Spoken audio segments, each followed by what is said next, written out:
ఈ రేకులు ఇంకా ఇట్లా ముందు దాకా తీసుకురాగలిగితే ఇంకా ఈ ఎండ నుంచి కొద్దిగా నేను చదువుదాం. 127వ కీర్తన 1వ వచనం. యెహోవా ఇల్లు కట్టించని ఎడల దాని కట్టువారి ప్రయాస వ్యర్థమే. యెహోవా ఇల్లు కట్టించని ఎడల దాని కట్టువారి యొక్క ప్రయాస వ్యర్థమే.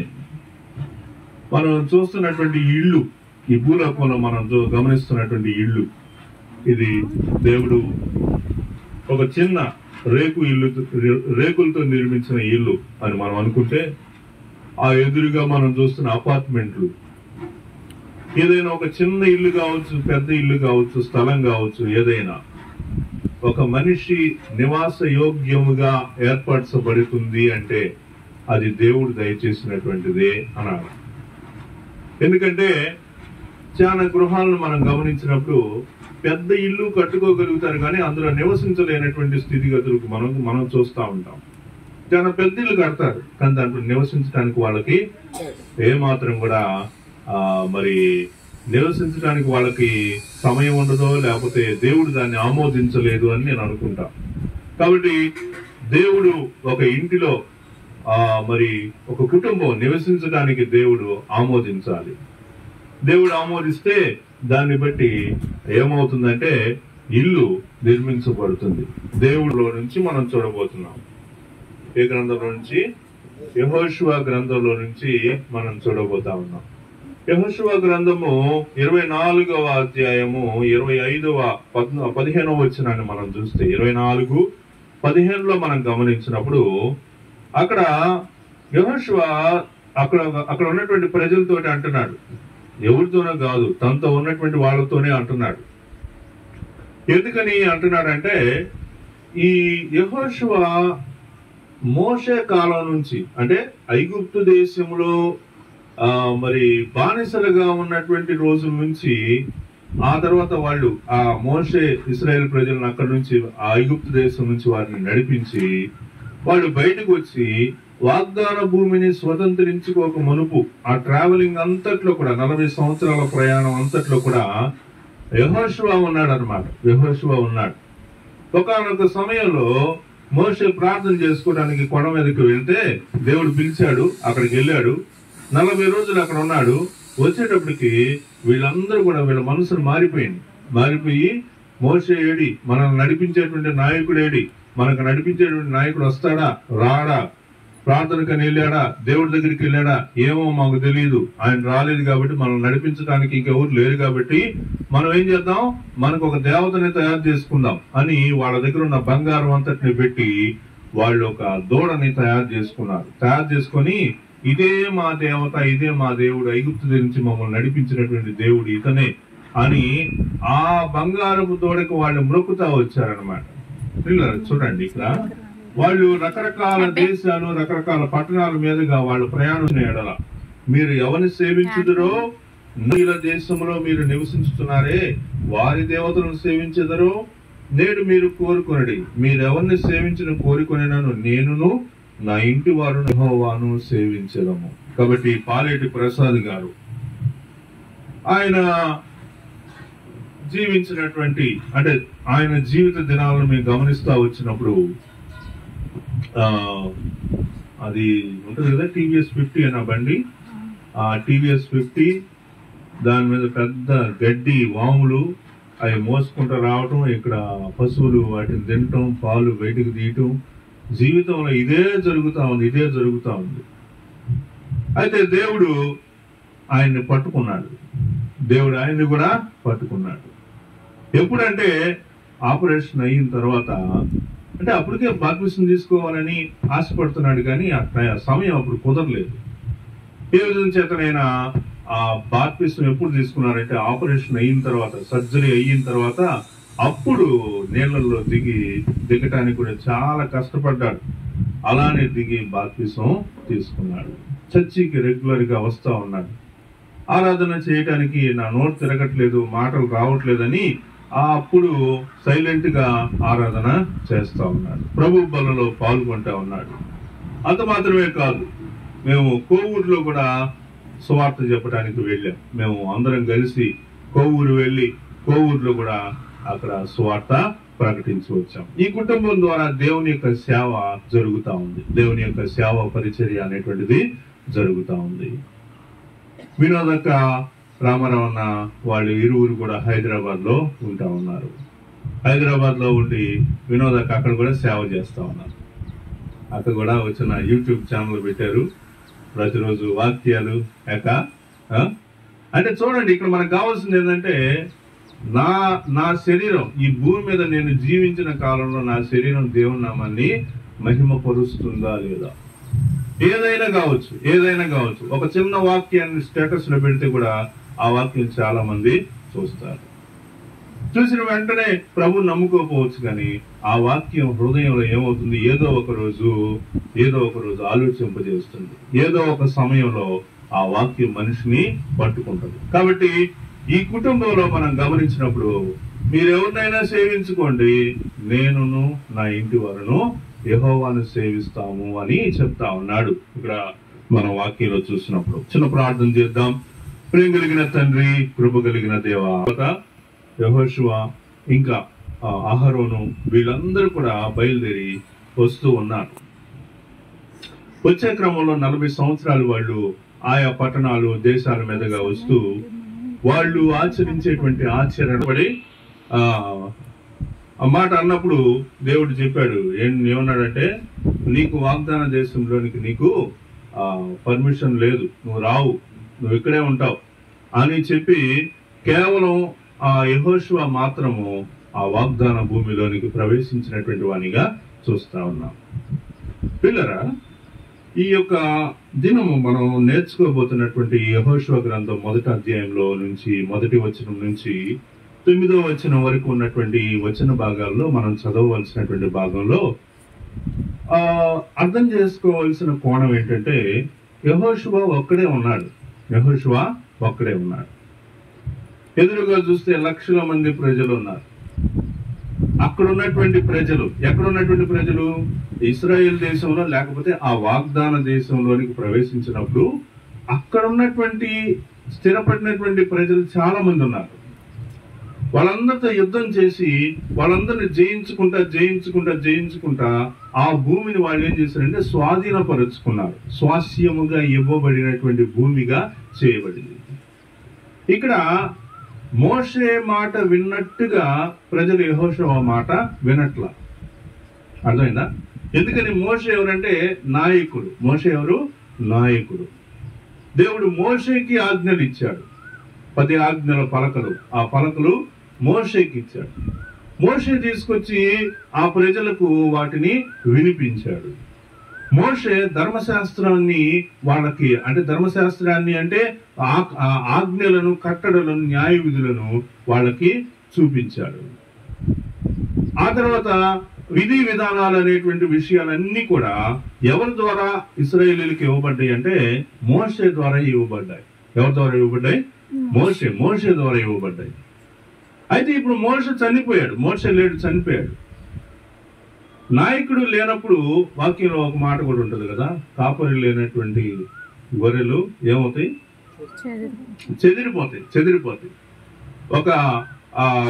ఒక మందకి కాపరి అనేటువంటి వాడు లేకపోతే ఆ మంద ఏమవుతుందంటే చల్లా చెదరైపోద్ది అనమాట. కాబట్టి ఇప్పుడు ఇక్కడ గమనిస్తున్నటువంటి విషయాల్లో యెహోషువ ఒక తీవ్రమైనటువంటి భయంలో ఉన్నాడు. నేను అక్కడి నుంచి ఇక్కడికి వచ్చేసాను. ఇంత ప్రజలు, ఇన్ని వేల మంది, ఇన్ని లక్షల మంది ప్రజల్ని నేను ఎలాగా వీళ్ళని నడిపించగలుగుతాను? వీళ్ళందరినీ నేను ఏ విధంగా నా మాట చేత వీళ్ళందరినీ కూడా నేను నడిపించగలుగుతాను? వీళ్ళందరూ నా మాట ఎలా వినగలుగుతారు అనేటువంటి ఒక భయముతోటి యెహోషువ ఉన్నట్టుగా మనం ఈ యొక్క వచనాలను బట్టి చూస్తామన్నమాట. చూద్దామా వచనాలు ఒకసారి చూడండి. యెహోషువ గ్రంథము 1వ అధ్యాయము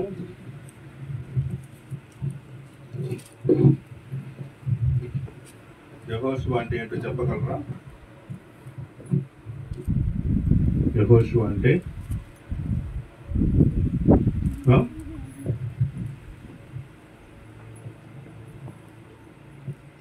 ఏంటి? ఏంటి అంత ఆలోచిస్తున్నారు? యెహోవాయే నా రక్షణ, యెహోవాయే నా రక్షణ, లేదా యెహోవా నా రక్షణ అనేటువంటి ఒక మీనింగ్ కూడా మనకి వస్తుంది అన్నమాట. యెహోషువ ఇంకొక మాట కూడా ఉంది. యెహోషువ అనే దానికి యేసు ప్రభు అనేటువంటి మాట కూడా లింక్ ఒకటి ఉంది. తెలుసా మీకు? అనుకుంటా యెహోషువనా యెషయానా? యెహోషువాని. సరే, మన సందర్భం అది కాదు కాబట్టి సందర్భానుసారంగా మనము ముందుకెళ్దాం. ఈరోజు మనం చూస్తున్నటువంటి ఈ యెహోషువ గ్రంథం 1వ అధ్యాయము మొదటి నుంచి చూసినటువంటి వచనాల్లో చూస్తే, యెహోవా సేవకుడైన మోషే మృతి పొందిన తరువాత యెహోవా నూను కుమారుడును మోషే పరిచారకుడునైన యెహోషువతో ఇలాగూ సెలవించాను. ఈ యెహోషువ ఎవరంటే మోషే పరిచారకుడు అని ఇక్కడ రాయబడింది. మరి మోషే ఎవరు అంటే మోషే దేవుని యొక్క సేవకుడు. యెహోవా లేకపోతే మోషేకి దేవుడిచ్చినటువంటి ఆధిక్యత వేరు, యెహోషువకి ఇచ్చినటువంటి ఆధిక్యత వేరు. కాబట్టి ఈ వచనాలను బట్టి మనం చూసినప్పుడు చూడండి ఏమంటున్నారు, ఆలోచన గాని ఆ పద్ధతి గాని యెహోషువకి తెలియదు. కాబట్టి ఇక్కడ దేవుడు యెహోషువతో మాట్లాడుతున్నటువంటి విషయాలు మనం చూస్తా ఉన్నాం. ఏమంటున్నాడండి? యెహోవా ఏమంటున్నాడండి? కాబట్టి నీవు లేచి నీవును ఈ జనులందరూ ఈ యోర్దాను నది దాటి నేను ఇశ్రాయేలుకి ఇచ్చుతున్న దేశమునకు వెళ్ళుడి. ప్రసాద్ గారు కూడా ఏం చేశారు? ఆ ఇల్లు దాటి ఈ ఇల్లుకి వచ్చారనమాట కదా. ఆ ఇంట్లో చాలా కాలం ఉన్నారు. చిన్న ఇల్లు, పైన కొంతకాలం ఉన్నారు. దేవుడు ఆలోచన పెట్టాలి. దేనికైనా ఏం పెట్టాలి? ఎవరు పెట్టాలి? దేవుడు ఆలోచన ఇవ్వాలన్నమాట. ఇది చెయ్యాలి, ఇది ఈ విధంగా జరగాలి అనేటువంటి ఆలోచన దేవుడు ఇవ్వాల్సినటువంటి వాడిగా మనం చూస్తా ఉన్నాం. అలాగే ఇక్కడ యెహోషువకు కూడా దేవుడు చెప్తున్నటువంటి మాట, నీవు లేచి నీవును ఈ జనులందరూ ఈ యోర్దాను నది దాటి నేను ఇశ్రాయేలుకి ఇచ్చుతున్న దేశమునకు వెళ్ళుడి. నేను మోషేతో చెప్పినట్లు మీరు అడుగుపెట్టు ప్రతి స్థలమును మీకు ఇచ్చుచున్నాను. ఇక్కడ ఏమంటున్నాడు? నేను ఇచ్చుచున్న దేశమునకు వెళ్ళండి అంటున్నాడు మొదట. తర్వాత మీరు అడుగుపెట్టు ప్రతి స్థలమును మీకు నువ్వు గుడారం వేయి అని దేవుడు చెప్తే అది శాశ్వతం అన్నమాట. దేవుడు అలాంటి చెప్తే అది శాశ్వతమైనటువంటి విషయాన్ని మనము గుర్తుపెట్టుకోవాలి. తర్వాత ఇంకా ఏమంటున్నాడంటే 5వ వచనంలో 5వ వచనం చూడండి. 5వ వచనంలో ఏమంటున్నాడంటే, నీవు బ్రతుకున్న ఏ మనుషుడును నీ ఎదుట నిలవలేక ఉండును, నేను మోషేకు తోడినట్టు నీకును తోడై ఉందును. కాబట్టి మోషేకు తోడి ఉన్నట్టుగా దేవుడు అంటున్నాడు, యెహోషువ నీకు కూడా తోడుగా ఉంటాను. ఇంటిని ఇచ్చినటువంటి దేవుడు ఈ ఇంట్లో ఉండేటువంటి వాళ్ళకి తోడుగా ఉంటాడు. ఇంటిని ఇచ్చాడు అంటే ఇల్లు ఒకవేళ వాళ్ళ దగ్గర డబ్బులుండి వాళ్ళ దగ్గర పని చేసేటువంటి వాళ్ళుండి పనితోటి ఇల్లు కట్టారేమో గాని అందులో నివసించాలి అంటే దానికి ప్రార్థనా బలం ఎంతో అవసరం. కాబట్టి ఇక్కడ ఇల్లు నిర్మిస్తున్నారు అనేటువంటి విషయం తెలిసినప్పటి నుంచే సంఘము ప్రార్థన చేస్తా ఉంటారు కదా. నెలల తరబడి ప్రార్థన చేస్తా వచ్చారు. అలా ప్రార్థన చేసినటువంటి దాని యొక్క ప్రతిఫలమే ఈ ఇల్లు ఈ విధంగా కట్టబడటం. ఈ విధంగా మనందరం కూడా ఇక్కడ చేరి దేవుని నామాన్ని చేసినటువంటి కార్యం మనకి కనిపిస్తా ఉంది. ఏమంటున్నాడండి? నేను మోషేకు తోడై ఉన్నట్టు నీకును తోడై ఉంటాను. దేవుడు తోడుగా ఉండేటువంటి మనిషి బాగా అభివృద్ధి పొందుతాడండి. ఐగుప్తు దేశంలో యోసేపు ఉన్నాడు. ఐగుప్తు దేశంలో యోసేపు ఎలా ఉన్నాడు అంటే బానిసగా ఉన్నాడు. ఎలా ఏం చెప్పండి? స్వతంత్రత. ఆ బానిసత్వం లేదు అని చెప్పడానికి, నేను బానిస కాదు అనేటువంటిది చెప్పాలి అంటే ఆ వ్యక్తికి ఏముండాలంటే ఆ దేశం ప్రొటెక్షన్ ఇచ్చేటువంటి పరిస్థితి ఉండాలి. మనకు కూడా మన దేశం మనకు ప్రొటెక్షన్ ఇస్తూ కొన్ని కార్డ్స్ ఇచ్చింది మనకు కదా. ఏమేమి కార్డ్స్ ఇచ్చింది చెప్పండి? ఆధార్ కార్డు, రేషన్ కార్డు, ఇంకా ఓటర్ కార్డు ప్రాముఖ్యంగా. ఇంకా నేను వేరే దేశాలు వెళ్ళాలనుకుంటే మన ఇండియా గవర్నమెంట్ ఇష్యూ చేసేటువంటి పాస్పోర్ట్. ఇవన్నీ కూడా దేని తెలియజేస్తున్నాయంటే నువ్వు స్వతంత్రుడవు, ఒక దేశానికి చెందినవు అని చెప్పడానికి ఉదాహరణలు అనమాట. ఇవన్నీ నేను ఒక దేశానికి చెందినవాడను అని చెప్పడానికి ఉదాహరణలు. కాబట్టి ఈ భూ ప్రపంచంలో నేడు మరి బానిసలు అనేటువంటి వాళ్ళు లేరు, కానీ ఆ రోజుల్లో బానిసత్వం అనేటువంటిది ఎక్కువగా ఉండేది. మనుషుల్ని మార్కెట్లో అమ్మేటువంటి రోజులు ఉన్నాయి. గతించినటువంటి దినాల్లో అలాంటి రోజులు ఉన్నాయి అన్నమాట. పిల్లరా, ఇక్కడ నేనేం చెప్తున్నానంటే, అలాంటి కఠినమైనటువంటి బానిసత్వంలో యోసేపు ఉన్నాడు. యోసేపు కఠినమైనటువంటి బానిసత్వంలో ఉన్నాడు. బానిసత్వంలో ఉన్నప్పటికీ కూడా దేవుడు అతనికి తోడుగా ఉండటం వలన ఆ ఫరో ఇంటి వారందరూ ఆ యోసేపునకు మరి శత్రువులుగా కాకుండా యోసేపు యొక్క ఉద్దేశాన్ని సఫలపరిచేటువంటి వారిగా దేవుడు అతనికి తోడుగా ఉన్నాడు కాబట్టి ఆ యోసేపు జాలి కలిగేటట్టుగా దేవుడు చేశాడు. కాబట్టి మనం ఏం చూస్తున్నాం ఇక్కడ వాక్యలో, మోషేకి తోడై ఉన్నట్టుగా నేను నీకును తోడై ఉంటా. మోషే అనే మాటని ఈ రోజు మనం ఎలా అర్థం చేసుకోవచ్చు? విధంగా అర్థం చేసుకోవచ్చు. మోషే ద్వారా మనకు వచ్చినటువంటి మనకేమొచ్చింది? మోషే ద్వారా మనకు తెలిసినటువంటి విషయాలు ఏంటి అంటే, ధర్మశాస్త్రం తెలిసింది. అర్థమైందా? మోషే ద్వారా మనకేం తెలిసింది? ధర్మశాస్త్రం. ధర్మశాస్త్రం అనేటువంటిది మోషే ద్వారా లభించినటువంటి విషయం కాబట్టి, ధర్మశాస్త్రం అనేటువంటి దాన్ని మనం ఎలా చూస్తాము? పాత నిబంధన గ్రంథంలో చూస్తాం. పాత నిబంధన గ్రంథంలో ఉన్నటువంటి మొదటి 5 కాండాలు, పంచకాండాలు అంటాం కదా. ఈ పంచకాండాలు ఎవరి ద్వారా మనకు లభించాయి అంటే మోషే ద్వారా. ఈ రోజులో మనం మోషే గురించి మాట్లాడుకుంటున్నాము అంటే, మోషే అనేటువంటి మాట మన మనసులోకి వచ్చినప్పుడల్లా మనం ఏం అర్థం చేసుకోండి? ఒక వ్యక్తిలాగా అర్థం చేసుకోకూడదు. పాత నిబంధన గ్రంథం అనే మాటతోటి మనం అర్థం చేసుకోవాలి. సరే, మనం వాక్యంలో చూసినప్పుడు ఇక్కడ నేను మోషేకు తోడై ఉండినట్టు నీకును తోడై ఉంటాను. ఎవరెవరికి తోడుగా ఉంటాడు? ఈ ఇంట్లో ఉండేటువంటి వాళ్ళందరికీ దేవుడు తోడుగా ఉంటాడు. మోషే అనేటువంటి మాటతో మనం ఏమర్థం చేసుకోవాలి? మోషే అన్నప్పుడు పాత నిబంధన గ్రంథము అనేటువంటి వాక్యము. కాబట్టి నేను నీకు తోడై ఉంటాను అంటే ఎలా తోడై ఉంటాను? వాక్యపూర్వకంగా తోడై ఉంటాను అని అర్థం. కాబట్టి ఈ గృహంలో ఉండేటువంటి వాళ్ళందరూ కూడా నిత్యము ఏం చేయాలి? వాక్యాన్ని పఠించాలి, వాక్యం చదువుకోవాలి. వాక్యం చదువుకోవటం వల్ల ఏమొస్తుంది? దేవుని యొక్క తోడు మనకుంటుంది. దేవుని యొక్క తోడు ఎలా ఉంటుంది? ఇదిగో ఇక్కడ యెహోషువ తోటి దేవుడు చెప్తున్నటువంటి మాట, మోషేకి నేను అలా తోడై ఉన్నాను, నీకు కూడా అలానే తోడుగా ఉంటాను అంటే, మోషే ద్వారా ఇవ్వబడినటువంటిది. మోషే ద్వారా ఏమి ఇవ్వబడింది? ధర్మశాస్త్రం ఇవ్వబడింది. ధర్మశాస్త్రం నిజంగానే యెహోషువ కూడా ఇవ్వబడింది. మోషే తన యొక్క మృతి పొందేటువంటి దినాల్లో ఆ ధర్మశాస్త్రం అంతటిని రాసినటువంటి ఆ వాక్య భాగాలని యెహోషువ చేతికి ఇచ్చాడు. కాబట్టి దేవుడు తోడై ఉన్నాడు అనేటువంటి దాని యొక్క అర్థం అది అన్నమాట. తర్వాత మనం గమనిస్తే చూడండి, 6వ వచనంలో మనం చూసినప్పుడు, నిన్ను విడువను నిన్ను ఎడబాయను, నిబ్బరము కలిగి ధైర్యముగా నుండుము. నిన్ను విడువను ఎడబాయను. కాబట్టి మోషేకి నేను తోడుగా ఉన్నాను, నీకు తోడుగా ఉంటాను, నిన్ను విడువను, నిన్ను ఎడబాయను. నా జీవితంలో జరిగిన ఒక విషయం కూడా ఈ వచనంతో ముడిపడి ఉంది కాబట్టి నేను చెప్తా ఉన్నా. నేను 2001 సంవత్సరం యేసు ప్రభువుని నమ్ముకున్నా. ఒక యూత్ క్యాంపు జరిగింది చీరాల వాటర్ దగ్గర. అక్కడ జరిగినటువంటి క్యాంపులో నేను యేసు ప్రభువుని నమ్ముకున్నప్పుడు ఆయన ఆ మాట మనము చూస్తాం. కాబట్టి ప్రియులారా, నేను నిన్నేమాత్రము విడువను ఎన్నడూ ఎడబాయనని నాకు ఇవ్వబడినటువంటి వచనము కూడా ఇప్పటి వరకు నెరవేరుతూనే ఉంటది అన్నమాట. అర్థమైందా? ఇప్పటి వరకు ఎలా నెరవేరుతుంది అంటే, నేను ఎప్పుడన్నా తప్పు చేశాను, పాపం చేశాను, దేవునికి దూరం అయ్యాను, ఆలోచనలో తప్పు జరిగింది, ఆలోచనలో రకరకాలైనటువంటి భేదాభిప్రాయాలు వచ్చినాయి, దేవునికి నాకు మధ్యలో ఏదో తేడా వచ్చిందని నా మనసు చెప్తా ఉంది. అప్పుడు నేను మరలా ప్రార్థిస్తూ ఉంటే, లేదు ప్రార్థించే అంత మనసు కూడా నాకు లేదు. నా నోరు ఒకసారి ఒక ఊరికి వెళ్తా ఉన్నా, దేవుని దూరంగా ఉన్నా. దేవుడు ఏం చేయట్లేరా, దేవుడు ఎవరికో చేస్తాడు, మనకేం చేయడు. మనం కూడా ఏదో అందరు నమ్ముతున్నారు, అందరు అన్ని మతాలలాగే యేసుక్రీస్తు కూడా ఒక మతం, వాళ్ళు ఆ మతంలో ఉన్నారు, నేను ఈ మతంలో ఉన్నాను అంతే అనే ఉద్దేశంతో ఉండేవాడిని.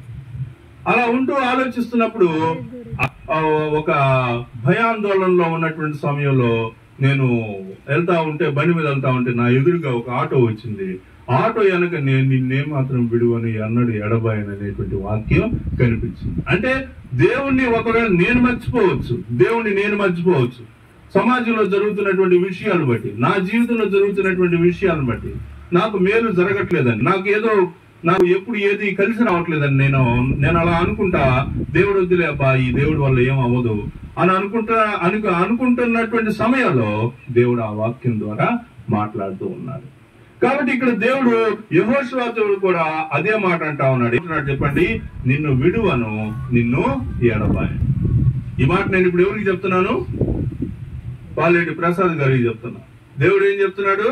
నేను నిన్ను విడువను ఎడబాయను.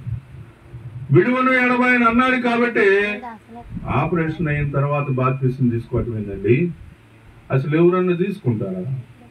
కొద్దిగా జ్వరం వస్తే చాలు చర్చికి మానుకుంటారు, ప్రార్థనకు మానుకుంటారు, ఇంట్లోనే కూర్చొని యూట్యూబ్ లో వీడియోలు చూసుకుంటా ఉంటారు. అంటే మనం అందరం రక్షింపబడతామా? కాబట్టి యెహోషువకి మరి ఇక్కడ దేవుడు చెప్తున్నటువంటి మాట, నిన్ను విడువను, నిన్ను ఎడబాయను, నిబ్బరము కలిగి ధైర్యముగా నుండుము. ఏం జరగబోతుంది? ఇల్లు కట్టాను, ఓకే, తర్వాత ఏం జరగబోతుంది? నా కుమార్తె జీవితం ఏంటి? నా యొక్క కోడల జీవితం ఏంటి? వాళ్ళ పిల్లల జీవితం ఏంటి? పరిస్థితులన్నీ ఎలా మారబోతున్నాయి, ఏమవుతుంది అనేటువంటి ఆలోచనకి మనం డైలమా అవ్వాల్సిన అవసరం లేదు. మనం హృదయ విదారకంగా మారాల్సిన అవసరం లేదు. పరిస్థితులు ఎలా ఉన్నా, ఏం జరుగుతున్నా, ఏ విషయాన్ని బట్టి మనం ఎలా ఆలోచిస్తున్నా, దేవుడు చెప్తున్నటువంటి మాట, ఇప్పుడు యెహోషువకు చెప్తున్నటువంటి మాట ఏంటంటే, ఏమంటున్నాడు? నిబ్బరము కలిగి ధైర్యముగా ఉండమని చెప్తా ఉన్నాడు. తర్వాత మనం వచ్చిన చూద్దాం, చూడండి. ఏమంటున్నాడు అంటే, అయితే నీవు నిబ్బరము కలిగి జాగ్రత్త పడి బహుధైర్యముగా ఉండి నా సేవకుడైన మోషే ఆజ్ఞాపించిన ధర్మశాస్త్రం అంతటి చొప్పున చేయవలెను. ఇదండి మనం తెలిసినటువంటిది. ముందు చెప్పాను కదా, మోషే ఇచ్చినటువంటి ధర్మశాస్త్రం. మోషే అని మనం చదివినటువంటి విషయాలన్నింటిలో కూడా మనకేం కనిపిస్తుంది అంటే ధర్మశాస్త్రమే మనకి కనిపిస్తుంది. ఇంకొక విషయాన్ని కూడా మనం గమనించవచ్చు. ఆ ధనవంతుడు లాజరు అనేటువంటి చదువుతాను మనం లూకా సువార్తలో చదివినప్పుడు, ఆ ధనవంతుడు అంటాడు నరకంలో యాతన పడుతూ, అయ్యా ఇంత నరకమైన యాతనలోనికి నా సహోదరులు ఉన్నారు, వాళ్ళు కూడా రాకుండా నువ్వు మృతుల నుంచి ఒకళ్ళు లేపి వాళ్ళ దగ్గర పంపించయ్యా, వాళ్ళు చూసి అమ్మో మృతుల నుంచి లేచి చెప్పాడంటే గ్యారంటీగా నరకం ఉన్నట్టే, కాబట్టి మా వాళ్ళు రక్షింపబడతారు అని చెప్తాడు. అప్పుడు ఆ అబ్రహాము ఏమంటాడంటే, అయ్యా మృతుల్లో నుంచి ఒకళ్ళు లేచి వెళ్ళినా కానీ వాళ్ళు నమ్మరు. ఎప్పుడు నమ్మరు? వాళ్ళ దగ్గర ఎవరున్నారు? వాళ్ళ దగ్గర మోషేయు ప్రవక్తలు ఉన్నారు. వాళ్ళ మాట వినలేదనుకో, వీళ్ళు మృతుల్లో నుంచి ఒకళ్ళు లేచి వెళ్ళినా కానీ వినరు అని చెప్పారు. అక్కడ ఎవరున్నారు? పేడు మోషేయు ప్రవక్తలు ఉన్నారు అన్నాడు. మోషే అంటే ఎవరు? పాత నిబంధన. ప్రవక్తలు అంటే పంచకాండాల తర్వాత ఉన్నటువంటి పెద్ద ప్రవక్తలు, చిన్న ప్రవక్తలు, కొత్త నిబంధనలో ఉన్నటువంటి సువార్తలు, పత్రికలు అన్ని అన్నమాట. అంటే వాళ్ళ దగ్గర ఏముంది? వాక్యం ఉంది. ఆ వాక్యం కనుక వాళ్ళు నమ్మలేదనుకో, మృతుల్లో నుంచి ఒక లేచిల్ని కానీ నమ్మరు అని చెప్పాడు అనమాట. కాబట్టి ఇక్కడ మనం చూసినప్పుడు యెహోషువకి దేవుడు చెప్తున్నటువంటి మాటలో ఏమంటున్నాడంటే, నీవు నిబ్బరము కలిగి 7వ వచనం చదువుతున్నాను. యెహోషువ గ్రంథం 1వ అధ్యాయం 7వ వచనంలో ఉన్నాం మనం. అయితే నీవు నిబ్బరము కలిగి జాగ్రత్త పడి బహుధైర్యముగా నుండి నా సేవకుడైన మోషే నీకు ఆజ్ఞాపించిన ధర్మశాస్త్రం అంతటి చొప్పున చేయవలెను. మనం ఏం చేయాలి? ధర్మశాస్త్రం అంతటి చొప్పున చేయటానికి మనము సిద్ధపరుచుకోవాలి. ధర్మశాస్త్రం అంతటి చొప్పున. ధర్మశాస్త్రంలో ఏముంది అంటే ఆజ్ఞలు ఉన్నాయి. ఏమున్నాయి చెప్పండి? ఆజ్ఞలు ఉన్నాయి. రక్షణను సూచించేటువంటి ఆజ్ఞలు మనకి ఉన్నాయి. కాబట్టి ఇక్కడ కూర్చున్నటువంటి వాళ్ళలో యేసుక్రీస్తుని అంగీకరించిన వాళ్ళు ఉన్నారా? బాప్తిసం పొందిన వాళ్ళు ఉన్నారా? యేసుక్రీస్తుని సొంత రక్షకుడిగా అంగీకరించకుండా, బాప్తిసం పొందకుండా నీవు దేవుని యొక్క రాజ్యంలో ప్రవేశించలేవు. ఆ ధనవంతుడు ఎక్కడున్నాడు? ఆ ధనవంతుడు పాతాళంలో ఉన్నాడు.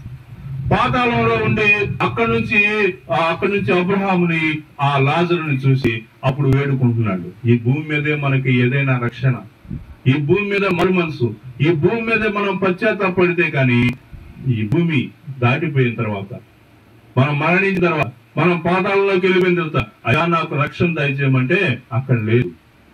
మనం డిసైడ్ అవ్వాల్సిన పాయింట్ ఎక్కడంటే భూమి మీద. అసలు భూమి మీద మనకి జీవితం ఎందుకు వచ్చిందో చెప్పండి. మనం మనుషులు ఎందుకు పుట్టాం చెప్పండి. ఎందుకు పుట్టాం మనం మనుషులుగా? ఏమో మా అమ్మగారిని నేను పుట్టాను, చదువుకుంటున్నాను, పెద్దోన్నయ్యాను, పెళ్లి చేశారు, అయిపోయింది, పిల్లలు పుట్టారు, వాళ్ళని పెంచుకున్నాను, ఇంకా నా వయసు అయిపోయింది, ప్రేమలోకి వచ్చేసిన ఫోటో, అంతవరకా? దానికోసమా? కాదు కాదు. దేవుడు ఈ భూలోకంలో మనల్ని మనిషిగా పుట్టించిన దాని వెనక ఒక పెద్ద కారణం ఉంది. ఏంటంటే దేవుడు మనల్ని ఆయన యొక్క రూపంలో తయారు చేసుకున్నాడు.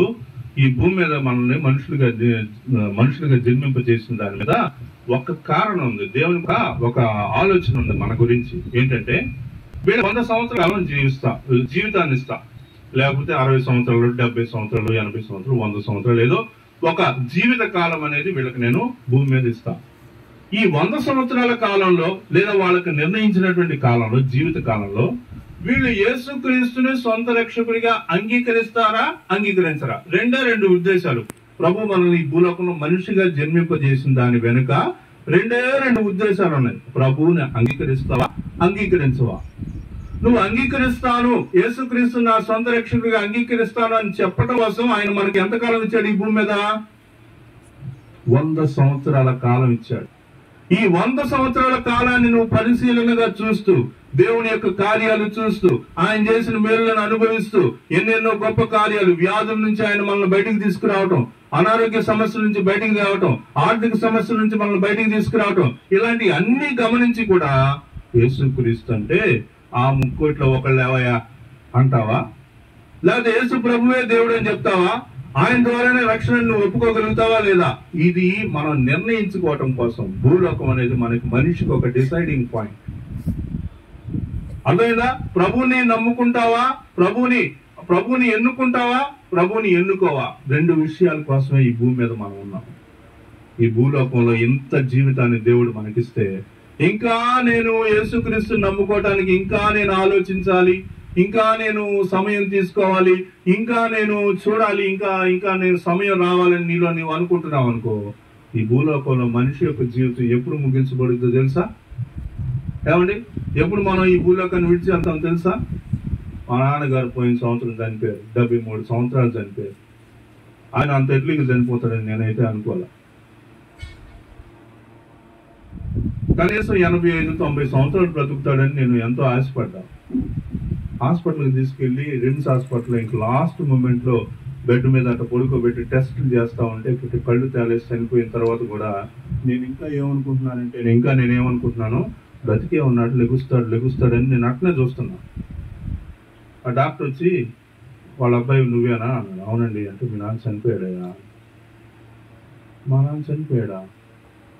చనిపోవటం ఏంటంటే, చనిపోడండి, చూడండి, మళ్ళీ చూడండి, చనిపోడు ఆయన, ఇంకా ఆయన బతకాల్సిన టైం చాలా ఉంది అంటే నన్ను పిచ్చోడు లెక్కలు చూశారనమాట. ఏంది చనిపోయాడంటే నమ్మవు అని. అప్పుడు వాళ్ళు కరెంటు పెట్టిన చలనం లేదు, చనిపోయాడు. అప్పుడు చాలా బాధపడ్డా. ప్రభువా, మా నాన్న ఇంత ఎర్లీగా చనిపోతాడని నేను అనుకోలేదు ప్రభువా. ఆయన నుంచి నేను నేర్చుకోవాల్సిన విషయాలు ఇంకా చాలా ఉన్నాయి ప్రభువా. చర్చిని నడిపించాల్సిన బాధ్యత అవన్నీ చాలా ఉన్నాయి, నేను నేర్చుకోవాల్సినవి ఇంకా బోల్డ్ ఉన్నాయి, అప్పుడే తీసుకున్నావు ఎందుకు ప్రభువా మా నాన్ని అని బాధపడ్డా. యెహోషువ కూడా అదే విధానంలో ఉన్నాడు. యెహోషువ ఇప్పుడు ఏం చేస్తున్నాడు?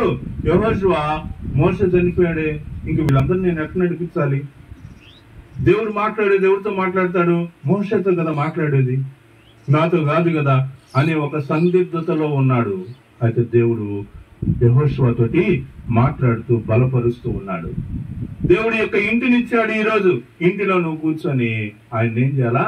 ఆరాధించాలా, ఆయన స్తుతించాలా, ఆయన నిన్ను దీవించాలి అంటే నువ్వేం చేయాలా? దేవుడు ఇచ్చినటువంటి ధర్మశాస్త్రాన్ని, మోషే ద్వారా ఇవ్వబడినటువంటి ధర్మశాస్త్రాన్ని ఏమంటున్నాడంటే, ధర్మశాస్త్రం చొప్పున చేయవలెను, నీవు నడుచు ప్రతి మార్గమున చక్కగా ప్రవర్తించినట్లు నీవు దాని నుండి కుడికి గాని ఎడమకు గాని తొలగకూడదు. నేను ఈ మాట చెప్పేటప్పుడు ఇక్కడ కూర్చున్న వాళ్ళు, అంటే ఈ మీటింగ్ వచ్చిన వాళ్ళు రకరకాల డినామినేషన్ల బ్యాక్గ్రౌండ్ నుంచి వచ్చారు. అర్థమైందా? ఒకళ్ళు చర్చ్ ఆఫ్ క్రైస్ట్ వాళ్ళు అయి ఉండొచ్చు, ఒకళ్ళు బ్రదరన్ అయి ఉండొచ్చు, ఒకళ్ళు బ్యాప్టిస్ట్ అయి ఉండొచ్చు, ఒకళ్ళు స్వాములూరు అయి ఉండొచ్చు, ఇంకెవరెవరైనా అయి ఉండొచ్చు ఇక్కడ ఉన్న వాళ్ళు. ఓకేనా? అందరికి కలిపి నార్మల్ గా చెప్తున్నా. మీరు అబ్బో నాకే చెప్పాడని అనుకోకూడదు ఈ టైంలో. ఓకేనా?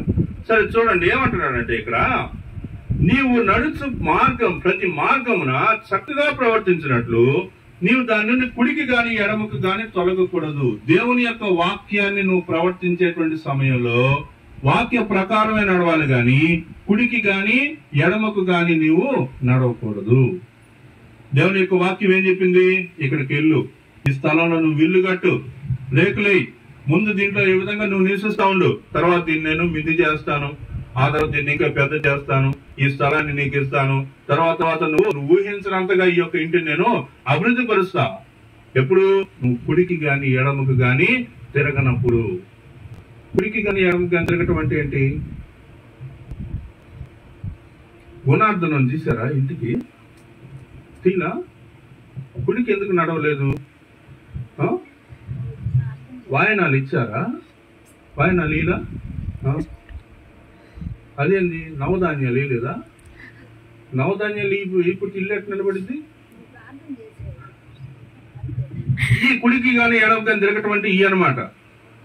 వాక్యంలో ఉన్నది ఉన్నట్టు పోకుండా, ఇల్లు కట్టాల్సినట్టుగా కట్టకుండా కుడికి ఎడమకి తిరగటం అంటే ఏంది? పాస్టర్ గారు పోయాడా ఇంటికి పోయాడా? సరే ఆ ఇల్లు పాలు పొందించాలిగా, తీసుకురా. మనం ఎవరు చెప్తారు చెప్పండి? ఎవరు ఈ మాటలు చెప్పేది? బంధువులే చెప్తారు. బంధువులు ఎందుకు చెప్తారు? వాళ్ళు సిఎస్ఐ చర్చికి పోతారు, లేడ వాళ్ళు బ్యాప్టిస్ట్ చర్చికి పోతారు. ఆ బ్యాప్టిస్ట్ చర్చ్ వాళ్ళు ఏదంటే అది చేయమంటారు. కాబట్టి ఇప్పుడు ఈ పాస్టర్ ఒప్పుకోడు కదా, ఈ పాస్టర్ బాగానే అది ఇంట్లో మధ్యలో అది పెట్టి దాన్ని ఏమంటారు, పొయ్యి పెట్టి పొయ్యి మీద ఒక చెప్పాడు, నీవు దాని నుండి కుడికి గాని ఎడమకు గాని తొలగకూడదు. ఈ ధర్మశాస్త్ర గ్రంథమందు నీవు బోధింపక తప్పిపోకూడదు. దానిలో వ్రాయబడిన వాటన్నిటి ప్రకారం చేయుటకు నీవు జాగ్రత్త పడినట్లు దివారాత్రము దాన్ని ధ్యానించిన ఎడల నీ మార్గమును వర్ధిల్ల చేసుకుని చక్కగా ప్రవర్తించదవు. నీవు నీ మార్గమును వర్ధిల్ల చేసుకుని చక్కగా ప్రవర్తించాలి అంటే, నీ మార్గమును నీవు వర్ధిల్ల చేసుకుని దాన్ని చక్కగా ప్రవర్తించాలి అంటే ఏం చేయాలి చెప్పండి? ధర్మశాస్త్ర గ్రంథమందు నీవు బోధింపక తప్పిపోకూడదు. వాటిలో వ్రాయబడిన వాటన్నిటి ప్రకారము చేయుటకు జాగ్రత్త పడాలి. దేవుని యొక్క వాక్యంలో చెప్పబడినటువంటి విషయాలన్నీ చేయడానికి జాగ్రత్త పడాలి. దేవుని వాక్యంలో రాయబడిన విషయాలు చాలా ఉన్నాయి. ద్వితీయోపదేశ కాండంలో చాలా ఉన్నాయి. దినవృత్తాంతాల గ్రంథంలో చాలా ఉన్నాయి. అవన్నీ చేయమని నేను చెప్పట్లేదు. కేవలం నువ్వు చేయాల్సిన 4 విషయాలు. అపొస్తలుల బోధ యందును, సహవాసం అందును, రొట్టె విరుచుట ఎందును, ప్రార్థించుట ఎందును, ఈ 4 నీవు నీ కుటుంబం ఎప్పుడు ఎడతెగనటువంటి అనుభవంలోనికి నువ్వు రావాలా. ఏమేం చేయాలమ్మా? ఏమేం చేయాలి చెప్పండి? అపొస్తలుల బోధ ఎందును అంటే దేవుని యొక్క వాక్యం. దేవుని యొక్క వాక్యాన్ని నువ్వు విస్మరించకూడదు. ఎట్టి పరిస్థితుల్లో దేవుని యొక్క వాక్యాన్ని నువ్వు త్రోసివేయకూడదు. తర్వాత రెండోది ఏంటి? సహవాసం. సహవాసం అంటే చర్చికి అటెండ్ అయ్యేటువంటి విషయంలో ఎప్పుడు తప్పిపోకూడదు. అర్థమైందా? చర్చికి అటెండ్ అయ్యేటువంటి విషయంలో చాలా మంది తప్పిపోతారు. ఆదివారం పనులు పెట్టుకుంటారు, ఆదివారం ప్రయాణాలు పెట్టుకుంటారు, ఆదివారం ఆడకపోవాలి ఏడకపోవాలి అనుకుంటా ఉంటారు. అర్థమైందా?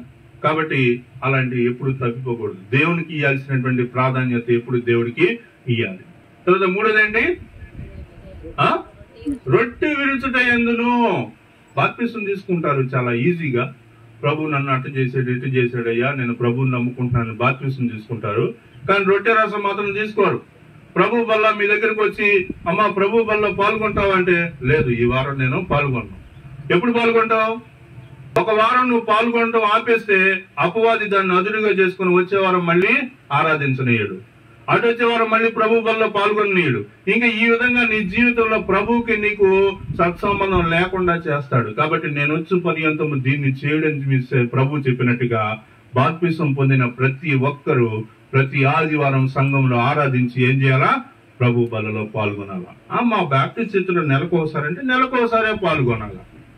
అసలు మా చర్చిలో అసలు ఎటువంటి క్రమమే లేదంటే ఆ చర్చి మానుకోవాలా. అది ఎందుకంటే దేవునితో సంబంధమే లేనటువంటి సంఘంలో మనం ఉండే మాత్రం ఏంది, లేకపోతే ఏంది. కాబట్టి అలాంటి పరిస్థితులు లేకుండా చూసుకోవాలా. తర్వాత నెక్స్ట్ చివరికి వస్తా ఉన్నాను నేను. చూడండి, ఇద్దరు గాయకులు ఉన్నారు, పాట పాడాల్సిన వాళ్ళు. చాట్లగడ్డ ఆశీర్వాదం గారు ఒక పాడతారు, పాలేటి కోటేశ్వరరావు గారు ఒక పాట పాడతారు. కోటేశ్వరరావు గారు మా కోవూరులో ఉన్నప్పుడు, కోవూరులో మీటింగ్ పెట్టడానికి వెళ్తే చాలా సహాయపడ్డారు. అసలు మామూలు పని కాదు అసలు. స్టేజీ గానీ, లైటింగ్ గానీ, సౌండ్ సిస్టమ్ గానీ, ఓరే బాబోయ్, ఆ పనులు అసలు మామూలుగా ఒక మనిషి అయితే నిలబడి చేయలేడు. అంత పనులన్నీ మీదేసుకొని చేయటం అనేది నిజంగా ఆ రోజు చాలా దేవుని యొక్క పని. యూట్యూబ్ ఆన్ చేసి మత్తయి సువార్త తెలుగు అని కొట్టండి, అధ్యాయాలు ఒకటే చదువుతా ఉంటాయి. చక్కగా మీరు వినొచ్చు అనమాట. వాక్యాన్ని పదే వినండి. ఎప్పుడు మీరు చదవలేకపోతే, లేదు మీరు చదవగలరు అనుకుంటే బైబిల్ తీసుకోండి. బైబిల్ తీసుకొని చిన్నగా వాక్యం చదువుతా ఉండండి. అనమాట. ఇక్కడ నేను చెప్తుంది ఎవరి కోసం అంటే కుటుంబం కోసం. గుర్తుపెట్టుకోండి, కుటుంబం కోసం. ఇంట్లో ఉన్నప్పుడు వ్యక్తిగత ప్రార్థన చేసుకోవాలా. ఇంట్లో ఉన్నప్పుడు ఏం చేయాలా? కుటుంబ ప్రార్థన చేసుకోవాలా. వ్యక్తిగతంగా వాక్య ధ్యానం చేసుకోవాలా. ఇంకా చివరికి ఏంటంటే అలాంటి కుటుంబం ఆశీర్వదించబడుతుంది. అర్థమైందమ్మా? ఇంట్లో నీకు వ్యక్తిగత ప్రార్థన ఉండాలా, కుటుంబ ప్రార్థన ఉండాలా, వాక్య ధ్యానం ఉండాలా, ప్రార్థన చేసుకునేటువంటి అనుభవం నీకు రావాలా. ఇవన్నీ జరుగుతా ఉంటే ఆ కుటుంబం ఏమవుతుంది? ఆశీర్వదించబడుతుంది. పాస్టర్ గారు చదివారు, ఓబేదెదోము అనేటువంటి ద్వారపాలకుడు ఉన్నాడు. దేవుని యొక్క నామము పెట్టబడినటువంటి మందసం అనేటువంటి దాన్ని తీసుకొస్తున్నప్పుడు అది జారి ఎట్లబడి జారి కింద పడబోతే ఉంటాడు. యెహోవా కోపం అతని మీద ఉన్నది, వెంటనే అక్కడే పడి చచ్చిపోతాడు. ఇది దావీదు గమనిస్తా ఉంటాడు. ఇటు జరిగినటువంటి సన్నివేశం దావీదు గమనిస్తాడు. చూసి, ఓరే బాబోయ్, ఈ మందసాన్ని ఎట్టుకోతే వచ్చాడు, నేను ఇంకా ఎదురు డాన్స్ చేద్దాం అనుకుంటున్నాను, ఇంక నా పరిస్థితి అయిపోద్ది అనుకోని ఇంకా దాంట్లో వెళ్ళకుండా ఏం చేస్తాడంటే, ఆ ద్వారపాలకుడు ఇల్లు ఒకటి ఉంటుంది అనమాట. అతని పేరు ఓబేదెదోము. అతని ఇంట్లో పెడతాడు. పెట్టినప్పుడు 3 నెలలు అతని ఇంట్లో ఉంటది అనమాట.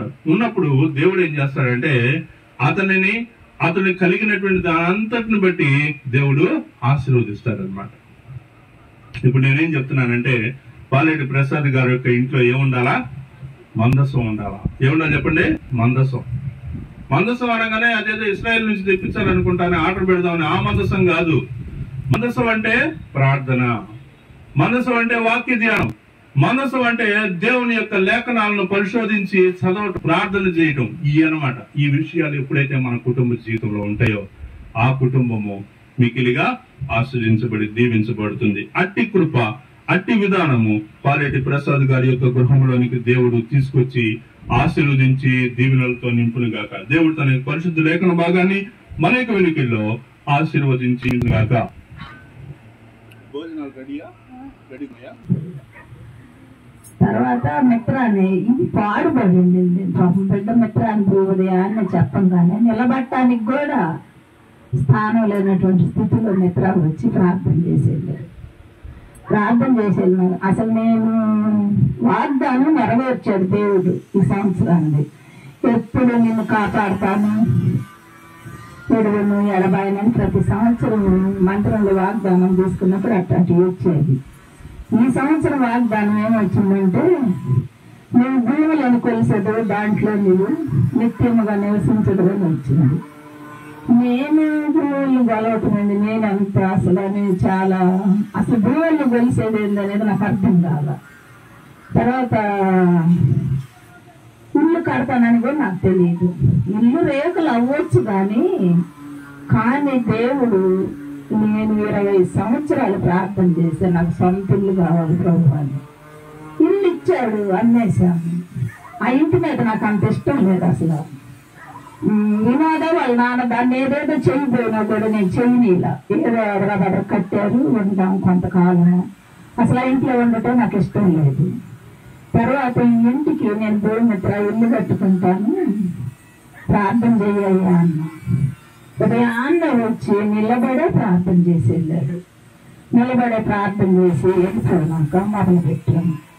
ఇంకా పని ఆగింది లేదు. మళ్ళీ మా రజనీ కూడా అక్క ఒక చిన్న ఇల్లు వేస్తే అక్క అని చెప్పి మధ్యలో రజని వీళ్ళందరూ ప్రోత్సహించారు. ఇంకా ఇల్లు మొదలు పెట్టాము. ఇల్లు పూర్తయింది. ఇక్కడ ఇల్లు కట్టడం అంటే అసలు అది చెప్తే తెలియదు, కానీ నాకే తెలుసు. అటువంటి స్థితిలో ఈ స్థలం దేవుడు మరి నాకు ఇల్లు ఇచ్చాడు. అంతేకాదు సంఘ ప్రార్థన, నా సంఘస్థులు కూడా చాలా ప్రేమించి ఇల్లు కట్టే దాకా ప్రార్థన చేస్తూనే ఉన్నారు. వచ్చిన వారందరికీ వందనాలు. మరి మీకోసం మేము సిద్ధపరచాము.